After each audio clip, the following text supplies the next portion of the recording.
So we're waiting for start of stream. Okay, good. Yes, thanks Marco for the introduction, and also thank the organizer for giving me this opportunity of this talk. Today, I want to report some recent progress on entropy inequality beyond tensorization structure. And this is joint work with Cambyse Rouzé from Technical University of Munich. And so during the time, I will not go through many technical detail, but you're welcome to check out our paper on archive.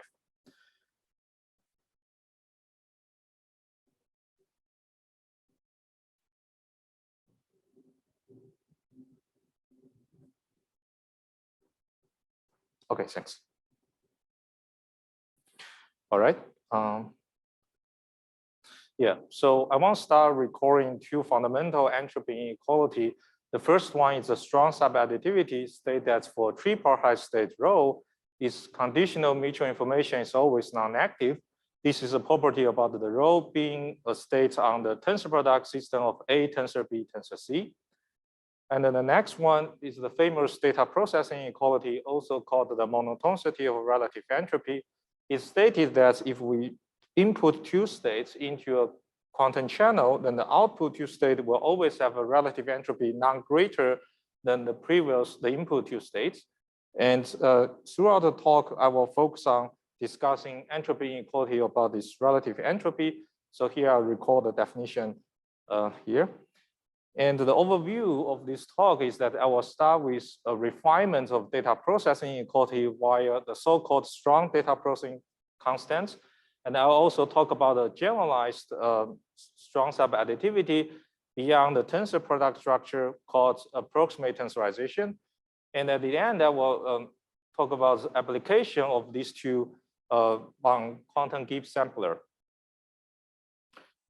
Okay, so in recent years, there's been a lot of work on data processing inequality with an additive term called recovery bound. Basically, you want to take a difference of the two sides of the data processing inequality and the lower bounded by some non-negative term, which measures how far the state can be recovered from the channel acting on the state. And here, this R is the recovery map, and this measure can choose to be fidelity, measured relative entropy, and also trace distance. And this work has been, some of them has been reported in the previous QIP conference. Today, I want to focus on another type of refinements, try to refine it with the multiplicative constants. That's I'm asking whether the data processing inequality can hold with a strictly contractive constant C, that C is strictly less than 1. And this constant is called strong data processing constant. That's for a fixed state sigma, and we consider for the channel, that's the ratio of the two sides of the data processing inequality, taking a supreme over all the input of the first state rho. And by data processing, this constant at the most 1, but we're interested in the case, it can be strictly less than 1. And also we can consider the global constants that we take a further supreme over the second state sigma. And I want to consider this question in a general setup, and we consider a quantum channel phi, and the phi dagger is at the joint. Then phi dagger admits a multiplicative domain, which is the set of all the operators such that the phi dagger map is multiplicative on acting on the operator A. It turns out that all these operator A forms a subalgebra. And we will assume our channel satisfies some symmetry called GNS symmetric to a full rank state sigma if the phi dagger map is a self-adjoint operator on the L2 weighted L2 space of the trace inner product weighted by the sigma. And under this symmetry assumption, that we know that the channel restricting on the multiplicative domain, we're just acting like a unitary involution, so it's decoherence free. And there also exists a projection onto the multiplicative domain called continuous expectation, such that if we try to iterate the channel many times, if you think about the channel is like a quantum Markov map, in the limit, it will just converge into the channel composed with the continuous expectation. So outside the multiplicative domain algebra, the channel will have no action. And on the on the multiplicative domain algebra, it's just acting on the unitary involution. That's the limit process. And we will say a channel is primitive if this multiplicative domain is trivial and the channel will admit a unique invariant state sigma. So if in a non-primitive case, one try to consider the global constants, it will usually just become one, which is trivial or just follows from the data processing. It's because you can easily just take two states, they have the same, they can be the different, but they can have the same conditional expectation. So if you apply the channel, it's just acting unitary invariance on it. So we propose these local data process, strong data processing constants for state omega, local for state omega by restricting the choice of the first states to have the same continuous expectation to the omega. It turns out that this definition will always make sense as long as we have this lambda constant, which is defined to be the norm of the channel composed with identity minus continuous expectation on some L2 space is less than 1. So if we have actually can have this strong data processing constant lower bounded by this lambda square, upper bounded by explicit constant depending on the explicit function depending on lambda and the operator norm of inverse of the density of omega. If we have the lambda is strictly less than 1, then this upper bound is also strictly less than 1. So it shows that this strong data processing constant is non-trivial, means that it's strictly less than 1, as long as this lambda, this L2 norm is strictly less than 1. And if we, on the other hand, if we try to see our density states is become more and more singular, this constant, this function will blow up to, not blow up, but conversion to 1, which means you are not getting improvement from data processing equality. So this means that this is not enough for us to conclude a global constant. So instead, we consider, for the global constant, we consider contraction of relative entropy distance with respect to the multiplicative domain algebra or the decoherence free part.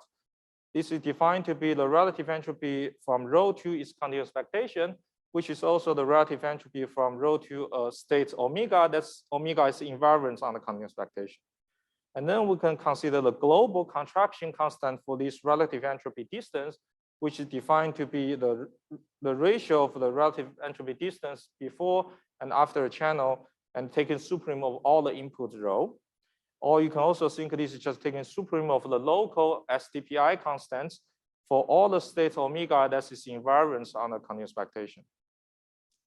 And our result is that this constant can, in finite dimension, is always non-trivial. You can always have something strictly less than 1. Again, we have upper and lower bound by the spectrum condition. And here, in this case, the spectrum condition with respect to the invariant states will just be the spectrum gap of the channel, which is always less than 1 in finite dimension.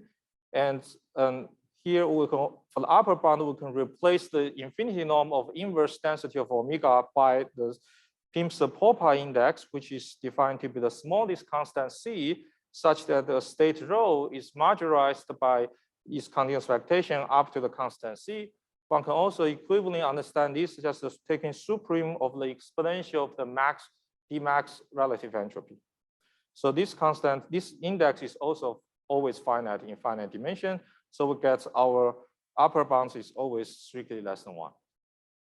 So that means we can always have something better than the data processing inequality if we fix our second state to be invariant under the decoherence free part. And let me mention previously, this upper bound has been obtained for the primitive unitary channel. But here we can have the non-primitive case, and this non-primitiveness gives us some advantage to deal with the tensorization problem. So the tensorization property for classical two-channel states that if you consider the contraction coefficient for the tensor product of two quantum channel, it was just given by the maximum of the two. However, this one does not hold for quantum system. Actually, you can just choose one to be the depolarizing channel, and this inequality fail. This equality fail, and that motivates us to introduce the complete contraction constant, just taking the supreme of the contraction coefficient for the channel tensor the identity map on some reference system, and you take an infimum for the dimension, take a supreme of the dimension of all reference system. It turns out that this complete contraction constant satisfy the tensorization property for quantum channel. However, a priori, it's not clear whether taking this supreme will make our constant trivial. That goes to 1, that you are not, again, having improvement from data processing. But thanks to our previous theorem, actually, we can also have upper bounds for this complete contraction coefficient, again, by the spectrum gap. On the right-hand side, we just need to replace the index by the complete index, which is taking supreme of the index of continuous expectation tensor with identity. And this complete contraction coefficient has many applications as you can use it to understand its mixing time or what's the limits of the channel in the diamond norm. And also you can use it to consider capacity estimate, but due to the time limits, I will just be brief here. And our result has even better form for the continuous time sighting if I consider quantum Markov semigroup, which is just a family of quantum channel, which can be given by exponential of a generator L times t. And this satisfies a semigroup property. If you compose the channel at time s with channel at time t, you always get the channel at time plus t. And in the limits, such channel will converge to a continuous expectation. And in this case, we're interested in the so-called modified Rouzé constant, which is the supreme of alpha. That alpha is such that the relative entropy distance decays exponentially with the exponent alpha. And similar to the channel case, this modified Rouzé constant is known to has tensorization property in the classical channel, in the classical Markov semigroup, but does not hold for the quantum one. So for the quantum one also has to introduce this complete MSI constant. MSI is an abbreviation for modified Rouzé inequality.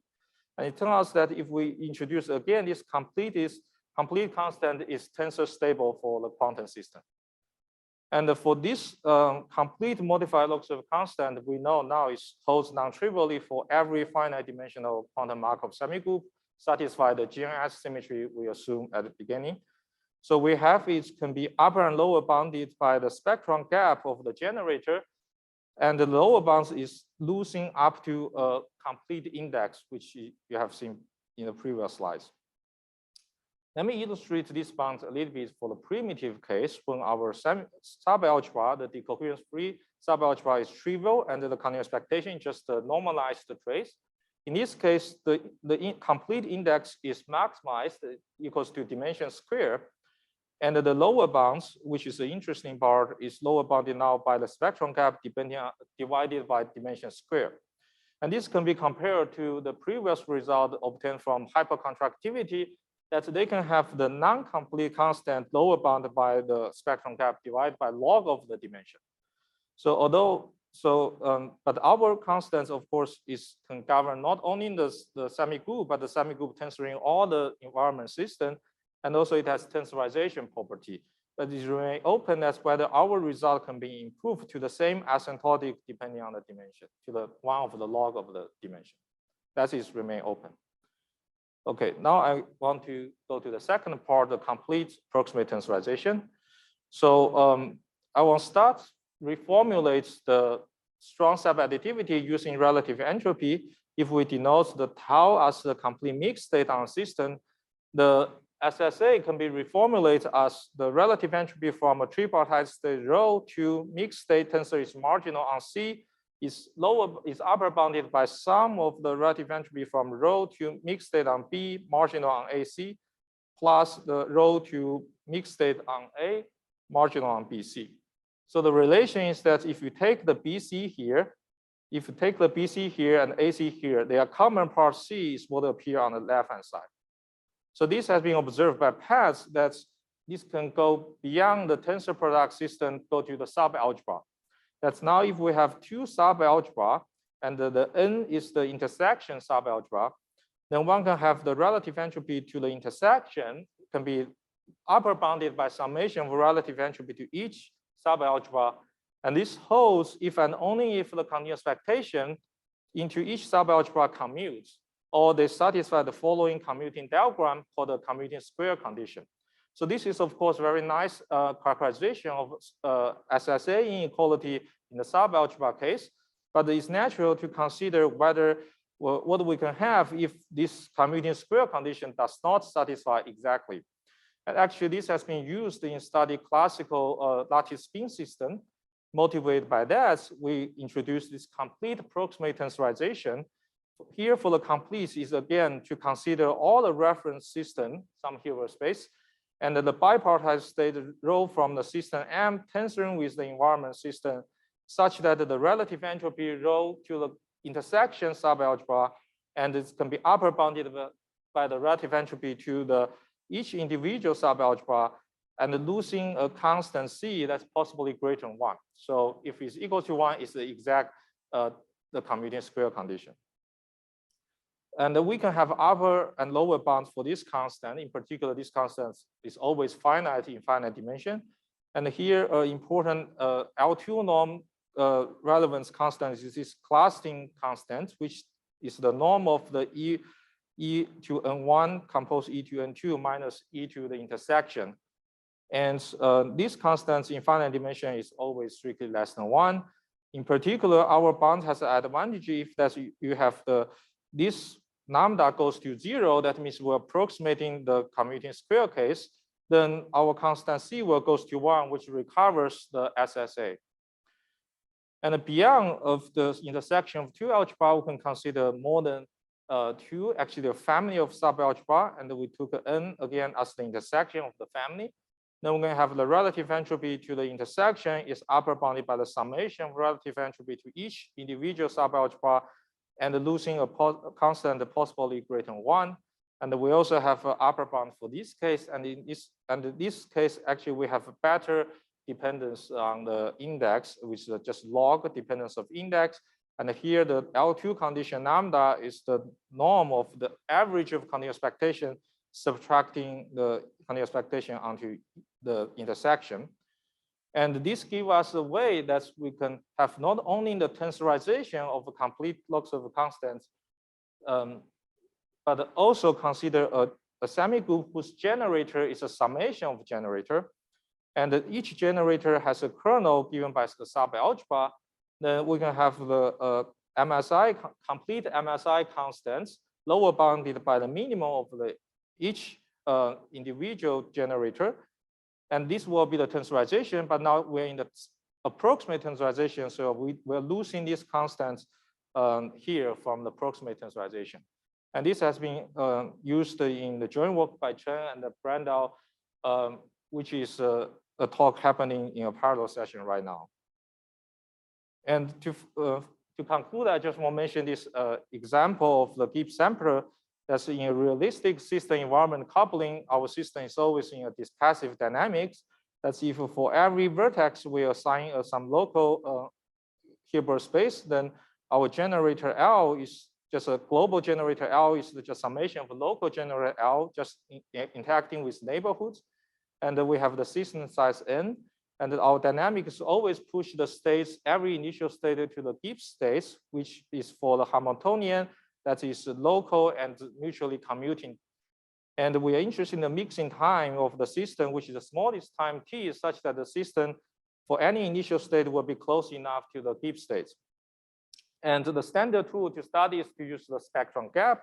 If we have a spectrum gap has a lower bound that is a constant depending on the system size, that implies the mixing time is linear in n. This has been obtained for 1D system when the temperature is high enough, and also for the 2D quantum double model. And a stronger tool to use the modified logs of a constant or the entropy decay constant, that's if you have this constant is depending on one of the log of the dimension size, you will have the mixing time is log depending on log of the size, which is called a rapid mixing property. Using our result, we can have this constant depending on the spectrum gap over log of the index, but the index here is actually n factorial, so we have the constant over n, which is not enough. But with some application using the decay of correlation, we have a rapid mixing obtaining for translation invariance 1D spin chain for any temperature. And this is in our recent joint work, and also for nearest neighbor in all dimensions when the temperature is high enough. That is a work presented in the last year QIP. I think I will stop here. Thank you for your attention.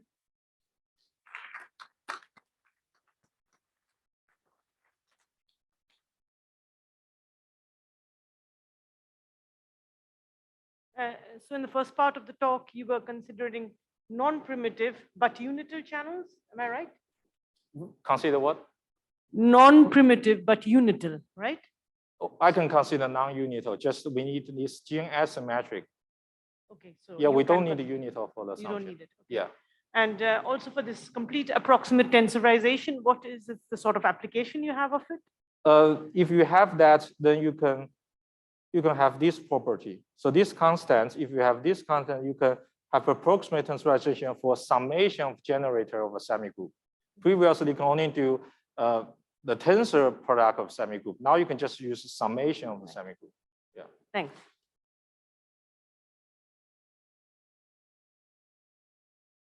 Okay, I have one question. Can you show again this, what you call this extension of strong subadditivity? Yes. To multiple.